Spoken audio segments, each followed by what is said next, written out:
చాలా మందికి ఈ డౌట్ ఉంటుంది, అసలు ఎండోమెట్రియోసిస్ అంటే ఏంటి? ఇది తెలుసుకునే ముందు మనం ఫస్ట్ తెలుసుకోవాల్సింది ఏంటి అంటే, గర్భసంచి ఏదైతే ఉంటుందో దానికి 3 లేయర్స్ ఉంటాయి.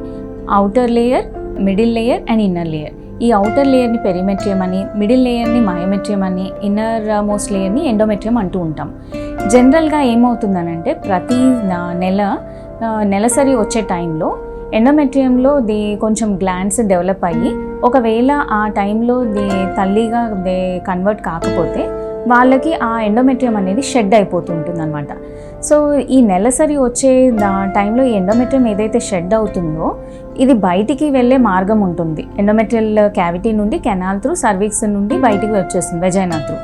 అదే కొన్నిసార్లు ఈ ఎండోమెట్రియం పొర ఏదైతే ఉందో ఇది ఒకవేళ బయట ఉన్న పెరిమెట్రియం లేయర్ మీద కానీ, అంటే గర్భసంచి పైన పొరల్లో ఉన్నప్పుడు కానీ, లేకపోతే అండాశయాల మీద కానివ్వండి, లేకపోతే ట్యూబులు ఉంటాయి పక్కన, ఆ ట్యూబ్స్ మీద కానివ్వండి ఉన్నట్టయితే దాన్ని మనము ఎండోమెట్రియోసిస్ అంటూ ఉంటాము.